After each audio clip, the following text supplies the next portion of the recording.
welcome to the Reality Revolution. I'm your host, Brian Scott.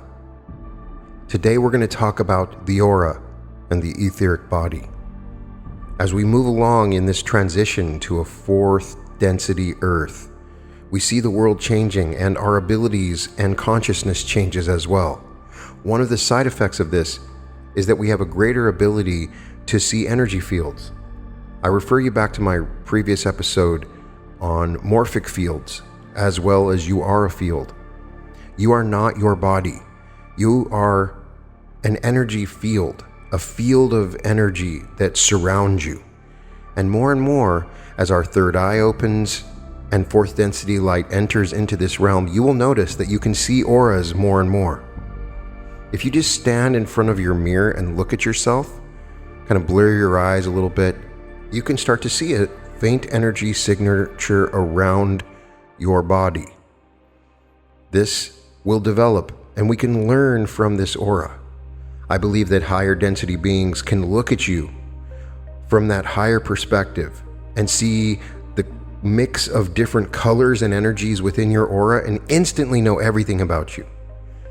There is no need to hear a long story. They know everything about you by looking at your aura.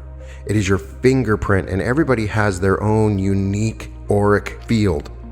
So I started doing a little more research on the aura and the etheric field, and there are a lot of interesting authors out there that talk about the aura. We can learn a lot from Pamela Osley, who I interviewed, who has several books about the aura and has ways of interpreting the colors of your aura and defining who you are by your auric colors. I'm going to go over some of the research that I've found, and more, I'm just asking you to notice when you look at people that they are more than just their body. You can see an energetic structure around them, and you can learn about this and yourself with a greater understanding of this knowledge.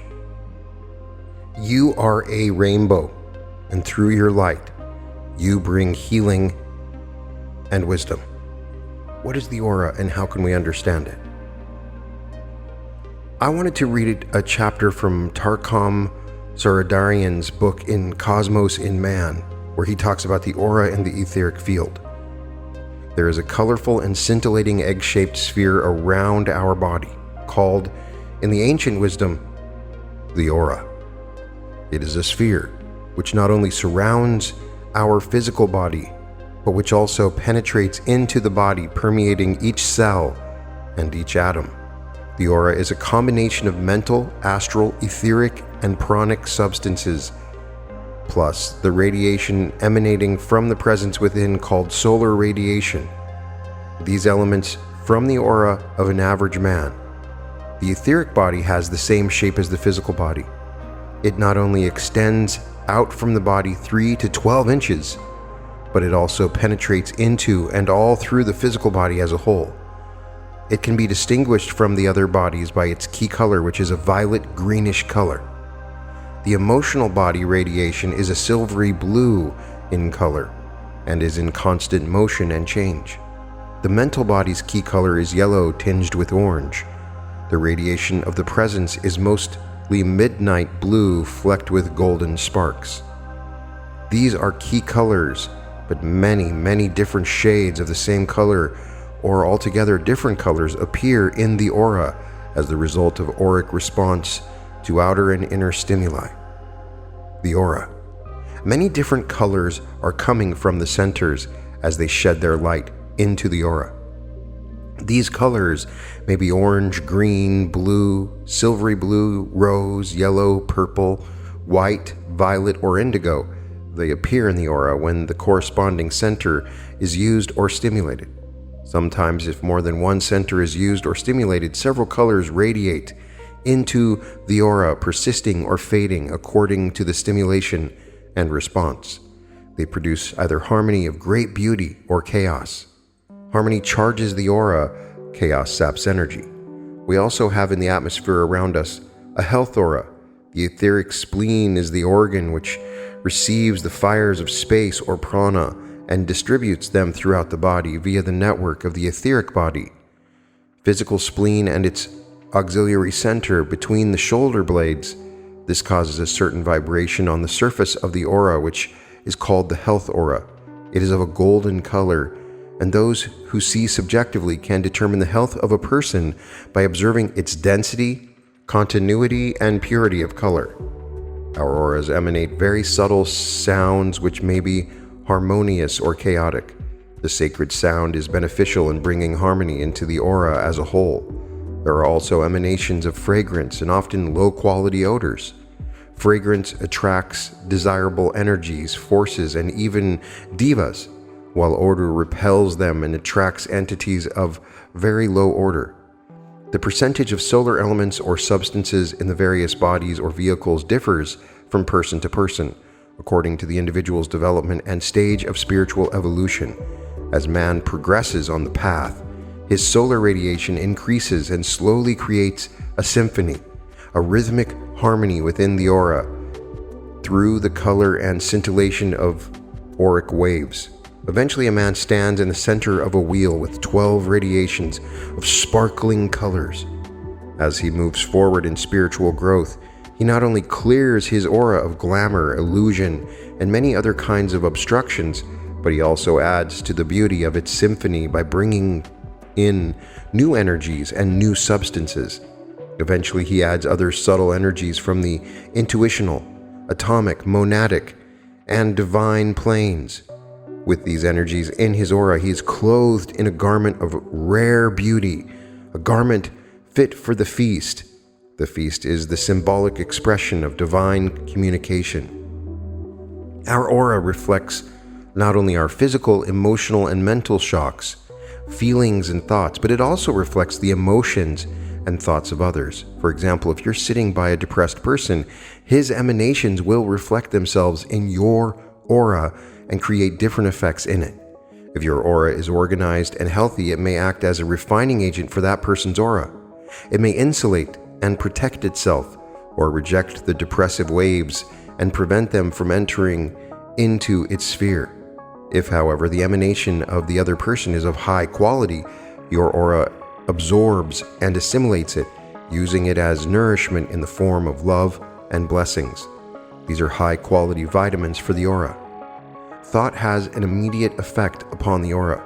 Thoughts based on self-denial, sacrificial service, and unity, thoughts originating from great insight or revelation, thoughts of admiration and ecstasy, produce great changes within and on the surface of the aura, bringing new living energy into it. This energy, originally evoked from the planes of nirvana or the Buddhic intuitional plane, spreads throughout the aura. We may call it the substance of bliss. When the aura is charged with such energy, it radiates joy, peace, beauty, trust, and powerful electromagnetism, which heals and uplifts. This bliss substance or energy can be passed on to inanimate objects, plants, and trees, or human beings. In man, it accumulates as crystals of bliss upon the brain and nerve channels and invigorates the whole nervous system with living energy. Since ancient times, we have known the great ones use the technique of blessing, and that people have always been eager to receive the blessings of their parents or teachers. The main reservoirs of the substance of bliss are the chalice, the heart centers, and the solar aura. In contrast to this energy, we have the substance of imperil, which is created when man is irritated through negative, emotional, criminal, and selfish thoughts. As this substance accumulates in the nerve channels, it eventually causes great fatigue and poisons the whole system. A highly clairvoyant person can see the changes produced in the aura through these two contrasting substances. Maurya Sahib, the great sage, speaking about bliss and imperil, says that the rose is beneficial for bliss, and that pure thoughts factually dissolve the imperil, cleansing out the nerve channels. When a great disciple or initiate touches your aura, it shines forth with glowing colors and radiation. This cleanses away many obstructions and much congestion, providing the voltage is not too strong for you. If the voltage is too strong, it damages your aura by burning away the receptive atoms, which then form a protective barrier between your aura and the strong charge. Thus, we can see that it is necessary to prepare oneself physically, emotionally, mentally, and spiritually before coming in contact with advanced disciples and initiates. In the aura are 77 palpitating centers of light of different colors in flower-like formations, having many petals of radiation. Some of them are in the etheric substance 10 to 12 inches out from the body.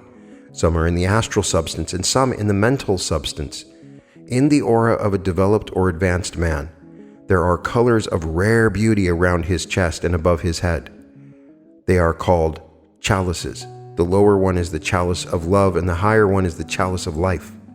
The higher chalice radiates 9 petals which penetrate into 3 vehicles of personality: etheric, astral, and mental. They integrate, align, and fuse with a network of energies, the center of which gathers all electromagnetic and creative currents within the aura. Later, when the chalice starts to respond to cosmic currents, this network of energy in the aura as a creative agent for cosmic beauties. When a disciple works, serves, and sacrifices himself, forming around his aura is a layer of energy of deep orange or ruby red. It is called the shield. This shield is the emanation of his master's higher energies, which build a protective net around the disciple's aura. After the shield is built, the man is protected from involuntary and dark entities, from the destructive arrows of agents of evil on the physical and astral planes. It creates an insulation through which the destructive vibrations cannot penetrate into the aura. The shield is a combination of the man's solar aura and the radiation of his master. Sometimes the master even makes for his chosen one a temporary robe of protection, which he may wear in times of necessity. The aura is highly sensitive to sound, and we are told that the healing art will use color and sound more and more to create better health in the etheric, astral, and mental bodies, the conditions of which reflect on the physical body. Great sages tell us that a lofty thought, a pure thought, has a great healing quality. They emphasize the fact that feeling and expressing gratitude is an effective way to bring about purification of our aura and within our organism. When our aura is pure enough and there is intense aspiration and striving, it evokes the fire of space. Gratitude is a powerful energy which charges the whole aura and leads man into great creative action and heroic living. Under such conditions, man's motions or actions must be slow and solemn, because any abrupt movement disturbs the rhythmic and scintillating motions of the aura. It is interesting that a look can produce many changes in the composition of the aura. The changes occur not only within the aura of the man at whom you are looking, but also in your own aura. Eyes emanate a vast amount of energy. If the man is advanced on the path, the right eye radiates the energy of intuition, which creates within you an urge to sacrifice and serve, while the left eye radiates the energy of mind, which creates within you an urge to organize and harmonize. Besides these effects, the density and colors of the auras of both parties undergo many changes. It is important that our looks radiate blessings, love, peace, gratitude, admiration, and power. The same is true of our spoken words. They create great changes in the aura of the listener and the aura of the speaker. If they are charged with wrong motive and negativity, they distort the harmony of the aura and literally cause burning in different parts of it. We can understand why Christ once said that which comes out of your mouth harms you more than that which goes into your mouth. Advanced disciples choose the members of their groups with extreme care and caution, because any newcomer may cause changes within the group aura. If a group aura is of a high quality, thought waves which come from great souls, these energy currents can be used to create new beauties and new discoveries. If this magic mirror is distorted by disturbances in it, cannot function, and this causes many difficulties to the physical bodies of group members who automatically try to absorb the shocks. It is most important that there be harmony among group members. They should be filled with love and positive feelings toward one another. Criticism is one of the most powerful means of disturbing the group aura, making it ineffective for a long period of time. If the group is not protected by the shield of the Master, the great sage Moraya Sahib says that selfhood, crudity, self-pity, conceit will produce nothing except a repulsion as of some gaseous substance. These qualities of darkness must be avoided by any well-intentioned group. The magnetism of the aura is unique. When a man creates harmony and rhythm in his aura, spiritual radiation increases and his centers function as electron tubes, attracting greater waves of beauty, ideas, energy, love, peace, and impressions from other minds and from space. Soon such a man stands as a powerhouse of beauty and draws unto him those who have similar vibrations and motives to serve humanity and to stand as a fountain of spiritual blessings. This kind of magnetism occurs when members and the group as a whole strive toward a higher life through esoteric meditation and sacrificial service. The magnetic quality is created only within those who meditate and serve in harmony and cooperation. We often poison our aura and make it a hotbed for the germination of diseases. Through our distrust and hypocrisy, such a condition, says Moraya Sahib, creates repulsion in the auras with black and gray spots. The developing human soul is a seed of spirit in the chalice. As he grows in controlling his vehicles and in disidentifying himself from plane to plane, he infuses the aura with great beauty.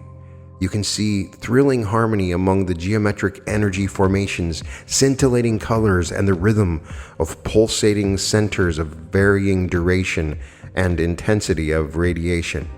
As the man approaches the third initiation, pure white predominates over all other colors within the aura, and the solar angel, the guardian of the ages, increases his fiery energies and creates the condition called soul infusion.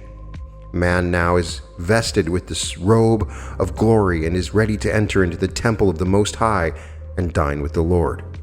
The etheric body. People are sometimes confused about the difference between the etheric body and the aura. The etheric body is the blueprint of the physical body. It is formed of 4 kinds of substances, which are called 4 ethers. Each of these ethers have different functions. The lowest, the 4th ether, is called the chemical ether. It carries a certain kind of energy which helps the body assimilate food and grow. It is controlled by the base of the spine, generative organs, solar plexus, and spleen. The 3rd ether, called life ether, produces energies for propagation. It is controlled by the throat center. The 2nd ether is the light ether. It carries heat and energy to the muscles and the nervous system. It is controlled by the heart center. The 1st ether is called reflecting ether. It helps in formulating thought forms. In it are stored all of our memories. It is controlled by the head center. These ethers are basically from the substance of 4 cosmic ethers combined with the finer physical substance and worked with by lunar Patrice to form the prototype of the physical body. As man progresses on the path, a transmutation process takes place in the ethers, and the 4th ether is slowly replaced by the substance of the 4th cosmic ether, called intuitional or Buddhic plane.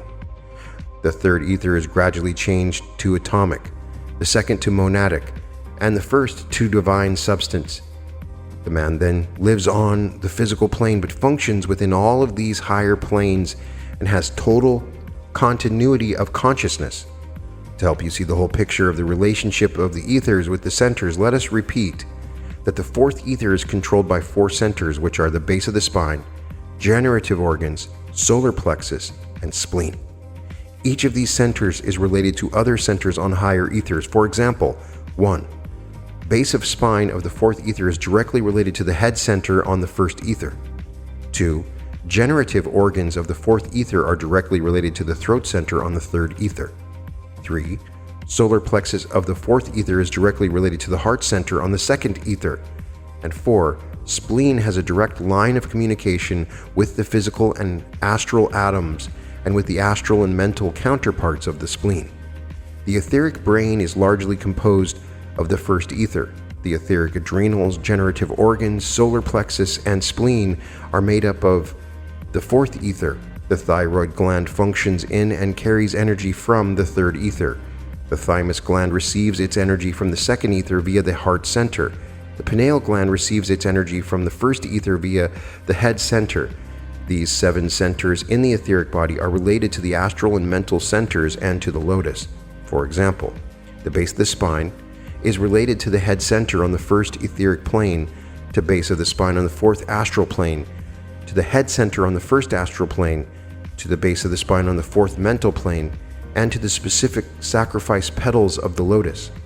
It makes contact with the atomic permanent atom via these petals and terminates in the threefold monad. The generative organs within the 4th ether are related to the throat center on the 3rd etheric plane, to the generative organs on the 4th astral plane, to the throat center on the 3rd astral plane, to the generative organs on the 4th mental plane. They reach the monasic permanent atom via the knowledge petals. The solar plexus on the 4th etheric plane is related to the heart center on the 2nd etheric plane, to the solar plexus on the 4th astral plane, to the heart center on the 2nd astral plane, to the solar plexus on the 4th mental plane, to the love petals of the lotus, and terminates in the Buddhic permanent atom. The spleen is related to the physical and astral permanent atoms, to the mental unit on the 4th mental plane, to the throat center on the 3rd etheric, to the spleen on the 4th astral plane, to the spleen on the 4th mental plane, and terminates in the innermost petals of the lotus. 3 higher permanent atoms, monasic, Buddhic, and atomic, are related to the monad by direct lines. The human mechanism is a very complicated electrical phenomenon. All of these relationships are carried on through electrical fires. Man has his existence not only on the physical plane with his dense physical body, but his existence extends onto the etheric, astral, and mental fields, and beyond these into 4 higher electrical spheres, which in the ancient wisdom are called cosmic ethers. The secret doctrine says that man is the microcosm and the whole existence is the macrocosm. Man is the image of the cosmic whole, and man was created in the image of the Creator. What great joy awaits those who can see these great beauties of existence. These subtle relationships indicate that no experience responded to on all points of relationship. Any physical, emotional, or mental plane happening is reflected on each of these planes and projected on the screens of the higher mind and beyond. Thus man is an open drama to those who watch him from the higher spheres. All of the ethers are highly influenced by our thoughts and emotions. Great thoughts of infinity, thoughts charged with goodwill, with love and gratitude, carry to the ethers a high voltage of healing energy which improves their conditions by bringing in greater harmony and greater sensitivity. Pure thoughts and loving, positive emotions carry soul energy down to the etheric vehicle through the centers and the etheric brain. Thus, the health of our body depends chiefly upon our thoughts, emotions, and even upon our motives. In the future, it will be possible to register the conditions of these centers and the conditions of the bodies to which they are related. Thus, a perfect diagnosis will be possible for the overall condition of a man. If the knowledge petals are not growing fast enough, or are growing too slowly and causing trouble in the generative organs, the physician will not prescribe pills or suggest surgery, but will prescribe those methods and ways of living which will facilitate the unfolding of balancing of the petals and thus heal the lower conditions. When all these systems and relationships are in order, we will have health, joy, creativity, clear mind, penetrating intelligence, and continuity of consciousness on all planes of the human being. In the new age, man will be observed not only as a physical phenomenon, but also an etheric, astral, mental, and spiritual phenomenon. Steps will even be taken to tune man in with the cosmic whole to increase his creativity and radioactive glory. In the aura of man, not in the etheric body, stronger lines of electricity travel between the base of the spine and the head. These two currents create square, triangular, or circular contacts of energy or force. An underdeveloped has mostly square patterns of circulation between the 77 slightly palpitating centers within the etheric, astral, and mental bodies, while the developed man has largely triangular patterns of circulation above the diaphragm. An advanced disciple or initiate has mostly circular patterns of contact, the greater circle being formed between the base of the spine and the head center. The fiery ring circles in 4 motions. One strand of the ring climbs from the base of the spine and, reaching the head center, descends to the base of the spine. This circular action goes on continuously. Another strand moves in the opposite direction, and thus 2 currents are continuously flowing into each other as they circle. The third strand circles around the body within the aura, forming a fiery veil. This same strand rotates and revolves around the axis between the head and the base of the spine. Within these fiery wheels can be seen other wheels revolving around different axes in 3rd and 4th dimensions, releasing sparks rhythmically as they intersect, forming as a whole many geometric figures. These figures may be a 5-pointed star, a chalice, or spirals, and combinations of these figures. We must remember that man is an atom in comparison to the cosmos. In esoteric books, there are hints given about the 4 lower centers and the 3 higher centers of the solar system. These lower centers are planets within the solar etheric body. Reference is also made to the solar lotus and the spiritual triad of the solar logos. The human constitution is an exact replica of the solar constitution, as above, so below. It is interesting, I find, when I read other books and materials about the aura, there's conflicting information as to the colors or the shapes of the aura. So it is an ongoing process, and I recommend that you read up on it, and then when you start to see auras, you evaluate it for yourself. One good resource is a book by Barbara Martin and Dimitri Moreidis. I interviewed Dimitri, and it was a wonderful interview. They have a book called Change Your Aura, Change Your Life. They define the aura as an invisible to the physical eye vibratory essence that surrounds all living things. Humans, animals, plants, and all objects in nature give forth a vapor or cloud indicative of their real constitution. Inanimate objects also have an aura or auric emanation. A person's state of mind, physical health, emotional nature, and spiritual makeup all radiate energy, which together constitute the aura. The aura is a blueprint of our active soul qualities. It's not the actual soul, but the expression of the soul. As we attract spiritual energy through our various thoughts and activities, these energies register in the auric field.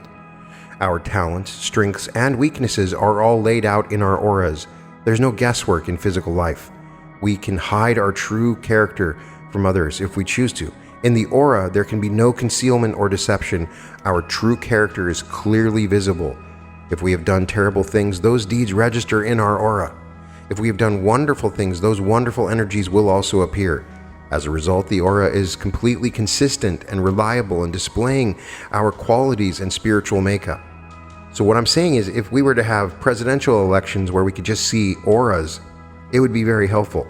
Any sort of election, because somebody can smile to you and say that they're great, but then you can see that their aura is black and dark and gray, and that will be reflected in their behavior. You can see what people are thinking and what their underlying personality structure is like.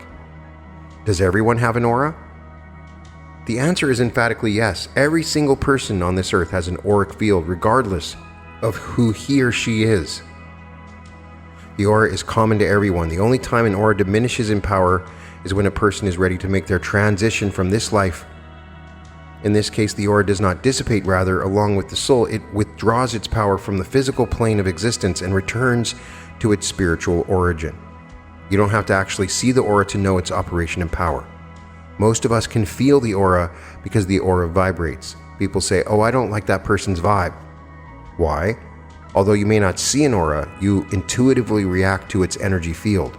As a result, a person with a rarefied aura will feel uncomfortable around someone with a dark aura, and much happier around a person who has a similarly bright aura.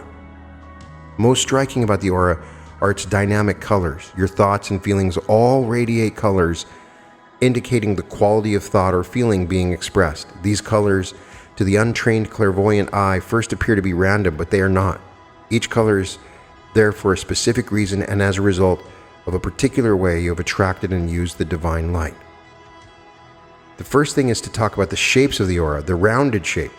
This is not a perfect round. There is a slight oval at the top and bottom, but it's mostly round. The top is approximately 6 inches above the head and extends a little beyond the arm's length. The outer rim is usually silver or gold, but can change. The rounded aura shows a soul in the process of gradual spiritual growth. The squared shape is an aura that is actually slightly larger than the rounded aura and looks like the person is in a cube. The physical body is slightly off-center within the shell, with more room in the bottom than the top. The square-shaped aura can show a devolving state of consciousness. We are not born with an auric shape like this. Over time, with repeated misuse, our auras can change from the rounded shape into this squared shape. The squared shape can represent the primitive aura. Souls who are still in infancy of their spiritual unfoldment will have square-shaped aura. In this situation, the aura is not devolved at all. The square indicates the foundation of energy, helping the soul build its spiritual power. Then there's the pointed oval-shaped aura. The pointed oval shape is pointed at both top and bottom. It's about as wide as the rounded aura, but reaches up about 24 inches above the head and below the feet. The pointed oval shape is the mark of a spiritual master. The circumference is usually gold for protection. A person with this shape of aura is either very near or has reached his or her enlightened self. There are divisions of the aura. They indicate the health division, a mental division, emotional division, and the magnetic division, and a color division, and a spiritual division. These divisions are similar to what I just read, which is backgrounded more or along the lines in theosophy. So there may be different words or definitions used. There's also the inner and outer aura. In addition to the spiritual aura, there's an aspect to the energy field, an inner aura. This inner aura is known as the soul aura. The soul aura is a very sacred part of you. It is deeply involved in your evolution and helps you to reach your highest spiritual potential. It reflects some of the deepest parts of the soul energy. While the outer aura gives you the power to create and interact with the world, your inner aura gives your soul the power to evolve. So those are different things. You're born with a certain configuration of this inner auric power. This configuration gives you the power to master the lessons of your incarnated life. When you come to Earth, you have many things to learn. However, one overriding lesson dominates many of the various soul experiences. It may be your soul lesson to learn patience or be more dynamic, or to express your creative gifts more fully, to be more tolerant, and so on. In general, they divide the aura into enlightened as well as unenlightened colors. So if you were to see in the aura white, along with gold, white in an aura is considered one of the highest colors. It means purity. It symbolizes the light of God, bringing illumination to humanity. Many spiritual attributes are connected with the white light. This energy in the aura indicates a spiritual, often visionary soul. Revelation is connected with the white light. A great deal of gentleness comes with this color as well. Pearl white represents kindness and forgiving qualities. Oyster white, which has almost a very light yellow in it, means the soul is steadfast and trying hard to learn a lesson. Crystal white, the purest form of white, shows that the soul has acquired complete mastery. It represents the blending of strength, courage, and vitality. Gold is the energy of wisdom, illumination, self-confidence, faith, inner strength, and courage. It is a very strong protective energy. You have gold in your aura, you have the power, the will to master the lower self. You have the confidence of knowing who and what you are. Pink is the color of love, especially the deep rose pink. Pink is a universal color expressing joy, comfort, compassion, human and divine love and beauty. It comes through in many shades, from the high pearl luster to the fuchsia and rose red pinks. Crimson shows a natural, unpretentious, loving nature. A pearl luster pink, which is lighter shade than the deep rose pink, shows a soul's pure, selfless love for God. The pink is absolutely devoid of jealousy and selfishness. Silver is the energy of spiritual intelligence. Silver in the aura shows a person with keen powers of perception and a quick, alert mind. This person will not let others do the thinking for him or her. Blue is the color often seen around a person who is in pursuit of a spiritual truth, and this is more or less a royal blue. This individual, as a rule, will overcome all obstacles in the search for truth. Bright blue in the aura shows integrity, sincerity, and natural wisdom. Often, someone with a predominant blue is involved in science or the arts. Royal blue also means a very loyal, devoted person, Consider the expression true blue. It shows honesty as well as good judgment in material affairs. And it can signal a very religious soul. Madonna blue, a light but not quite powder blue, shows obedience and fulfillment of duties. Sapphire blue is one of the strongest healing colors. Aqua is also a very healing color, high in vibration, and can indicate prosperity. Along with violet, it can bring in peace and help quiet the nervous system. Peacock blue shows talents and abilities. Blue purple indicates accomplishment with God's power, as well as a person who is making an effective connection with his or her divine self. Powder blue is the light blue energy that brings in high creative inspiration. It is one of the pearl luster colors, which means this is a very ethereal power. In the aura, it shows an artistic person who loves beauty. Turquoise is the energy of prosperity, and this is in all departments of your life. An abundance of ideas, friends, and material goods. It is a good luck energy. Turquoise holds you in the consciousness of wealth and freedom from limitation and restriction. Green is the color of growth and renewal. Emerald green expresses balance in an individual and is a very important color to have. Now, side note, we talk about the color of the chakras and the rays, and I have found in some cases that the colors in the aura don't necessarily match with the colors of the chakra, and they're different in each case. Emerald green is a color of harmony of mind, body, and soul. And apple green shows new spiritual growth and hope, loving service, and cooperation. Green is restful to nerves and good for overcoming fear. Lemon yellow, this energy brings in powers of concentration. It deals with the intellect. People who have this color strongly in their auras may devote their entire life to the study of higher truths. They will be able to embrace a subject and stick with it until it is learned and mastered. Lemon yellow in the aura shows mental vigor in artistic, creative, and scientific endeavors. Orange can show a burning desire or ambition, a very determined individual, one who almost always overcomes obstacles and meets his or her goals. Straight orange expresses thoughtfulness, consideration, and soul energy. Red is the life energy, especially ruby red. It radiates a lot of vitality. Red is a color that can mean righteousness. It indicates enthusiasm with high aspiration. It's the passion part of us. People with red in their auras have insights into other people, and they work well with others. They're not defeated easily. Ruby red is usually physically related to vitality and endurance. It invigorates the body. Now, when it comes to violet, the person who has violet possesses an aura that is serene and calm. He or she expresses an inner and outer poise. This person is always willing to be of service to humanity. Purple means deep peace. A person with purple in their aura is deeply religious in a mystical way. Yet it also expresses an ability to deal with practical and worldly matters. Purple indigo indicates that one is seeking spiritual power. Waves of purple bands under the feet show a person who has overcome adversity. Indigo gives inspiration and deep inner strength of spiritual nature. It is an extremely high color and seldom seen to any marked degree. One who has this color has come a long way, as it means that he or she is awakened in the spirit self.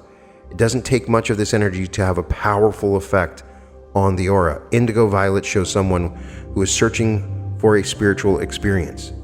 Now, there are unenlightened colors. In particular, they indicate that the gray energy is connected with fear, gloom, and depression. Gray is the color of illness. When someone expresses gray energy, that person can be a worrier. Gray appears in the auras of people who can't see their way out of whatever dark cloud they've fallen into. Vitiated red, this energy comes through in a dark, dirty maroon red. It shows lustfulness. This person is mainly operating from the lower animal with instinctual levels of consciousness. The person may be intoxicated by sex and have an insatiable appetite for more. Avocado green, this is a very dark green, like the outside of an avocado. It reveals deceit in an individual. This is someone who is out to cheat and take advantage of a person. A traitor would have avocado green in his or her aura. It can show a person who is greedy. Avocado green is also present in the aura of a person with a consuming jealousy. It's a very insidious energy. Then there's dark brown. Brown, especially cocoa brown, shows someone that is cruel and petty. This energy stimulates selfishness and selfish desires for power. Black is the lowest vibration of all the colors. It is totally absent from the higher vibrations. It indicates someone who is open to dark influences, even vicious evil. Inky black clouds around a person are indicative of malice and hatred. A soul with this energy may be prone to murder or may have already committed a heinous crime. So with this knowledge, like snowflakes, there are no two auras that are exactly alike, because no two people are going to use the life force of God in exactly the same way. If you spend your life planting seeds of hate, you will not display the auric splendor of those who plant seeds of love. If you are a violinist and I'm a stockbroker, our auras will not be alike because our jobs require different focuses and skills. Whether filled with strife or filled with love, our lives are entirely dependent on the kind of energy we've created for ourselves.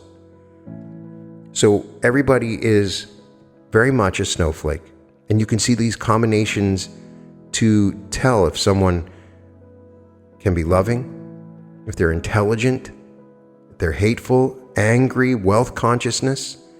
If they have poverty consciousness, you can see deep down what their subconscious natures. It's all right there. And by looking at this and understanding these energies, you can come to a greater realization of the people around you as well as yourself. So with this knowledge, you can begin to manipulate these energies and draw spiritual energy into your aura. Decide what you want your light to do, draw the light into your aura, and apply the light to affect the change that you desire. You can go through the different colors that I mentioned before and imagine them coming to you like rays of light, green light, light green light.